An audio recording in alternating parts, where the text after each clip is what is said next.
Thank you, Greg. So this is just really a very quick update as part of our responsibility as the Secretariat for the GRA in Australasia. We like to make sure that we provide an update. It's part of that transparency that's required, which is great. So just very quickly, because over the last few days, we have covered quite a lot of the GRA activities. So we're just a quick refresher, really. Okay. Let's go forward. Frank, can you move that on for me, please?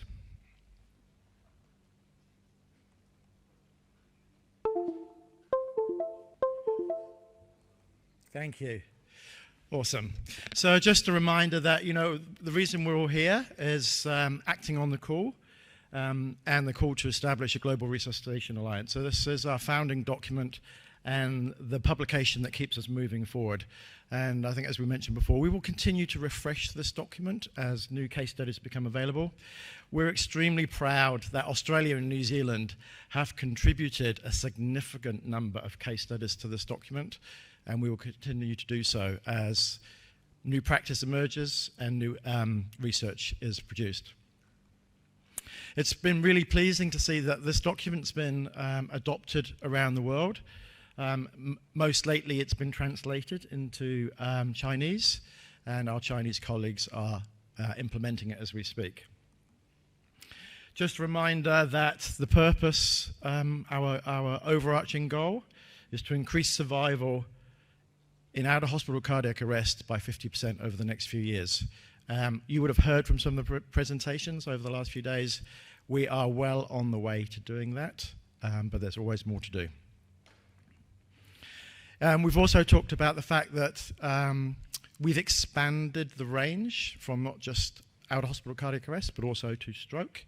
I think this is a very exciting step, and we look forward to seeing the same kind of changes in stroke survival as we're starting to see in out-of-hospital cardiac arrest survival.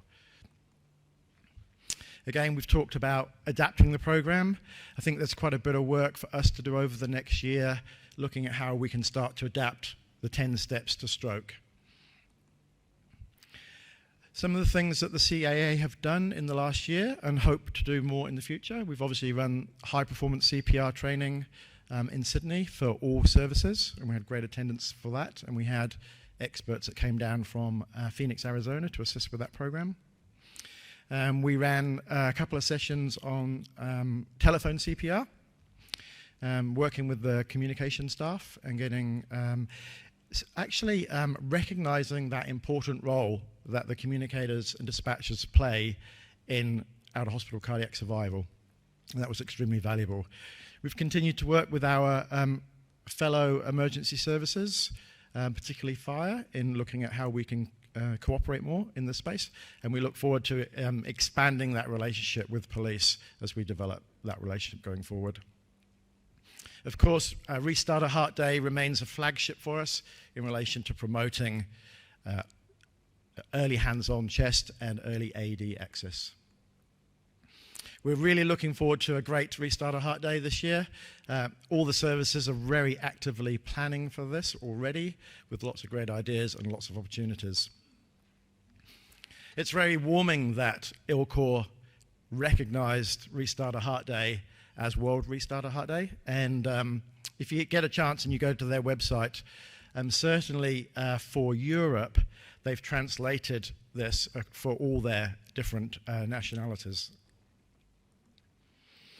Again, transparency reporting, we've seen an increasing number of reports being produced across our 10 services. We're up to 5 or 6 currently. We hope to get to 10 in the not too distant future. And of course, it's our job as CAA to kind of bring some of that information together so we can provide a single national Australia and New Zealand report that we can feed back into the Global Resuscitation Alliance internationally. We, again, looking at other things that we want to do in this space. We don't have a national strategy in either New Zealand or Australia for out-of-hospital cardiac arrest. I think that would be a great thing to have, because that would reinforce the work we're doing. And we need to do more work in schools, and we've talked about that over the last few days. And very keen, I hope that at this meeting next year we can report that CPR and AD training in schools will either be mandatory or close to being mandatory. We continue to monitor the 10 services and how they're implementing the 10 steps. This graph looks at the 10 services and the 10 steps. This is out of date. This is based on the survey we did last year. We're about to repeat that survey, and I'm fully expecting that all those boxes will have a form of action occurring, if not fully implemented. Research continues to be the foundation for everything we do. We're extremely proud of the amazing research that comes out of Australia and New Zealand in this space and many other spaces. And I'm in the very fortunate position where I get to go to a few international conferences, and wherever I go in the world, Australian and New Zealand research in this space is being referenced and recognised. So we are seen as world leaders. So I think you should be very proud of that. I just want to share with you our Restart a Heart Day video, but I also have one other important announcement to make. You remember last year, or you might remember last year, we launched Restart a Heart Day in Canberra at Parliament on the steps and the grass just outside, and we had the Prime Minister, the current Prime Minister, funnily enough, Scott Morrison, spend actually quite a lot of time. He spent probably 15 or 20 minutes with us launching Restart a Heart Day, and that was extremely special and great, and was great for our media coverage. So we thought, how do we better that? How do we, what's next?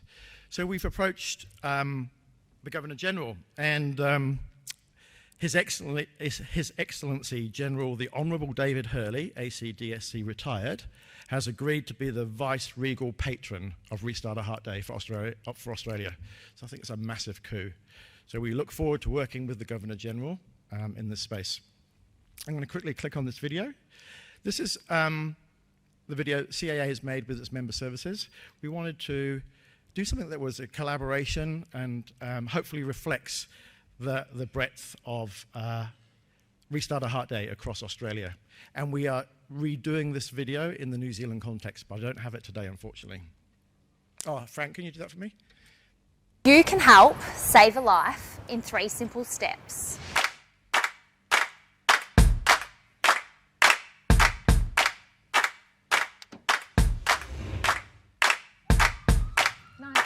Can we get you to a 1-hour cardiac arrest, please?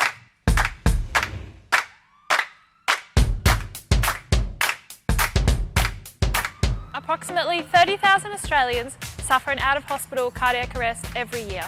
Of these, only 1 in 10 will survive. Someone in cardiac arrest will be unconscious and not breathing normally. We know this can be really scary, but there are some things you can do to help while we're on our way. You can help save a life in 3 simple steps. Call 000. Push hard and fast in the centre of the chest. Shock using a defibrillator, also known as an AED, if there is one available. Turn it on and listen to the instructions. It's safe and easy to use. If you're not sure how to do CPR, that's okay. The 000 call taker will guide you through it. I'm here to help. I am here to help. I am here to help. We're working together to save lives. We're working together to improve survival rates. We need you to be part of our team. Together we can save lives. Remember, seconds count in cardiac arrest. Call, push, shock.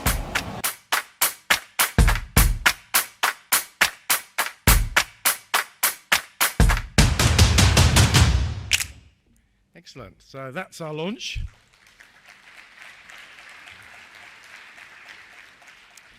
And that was my 10-minute update on the GRA. So thank you very much.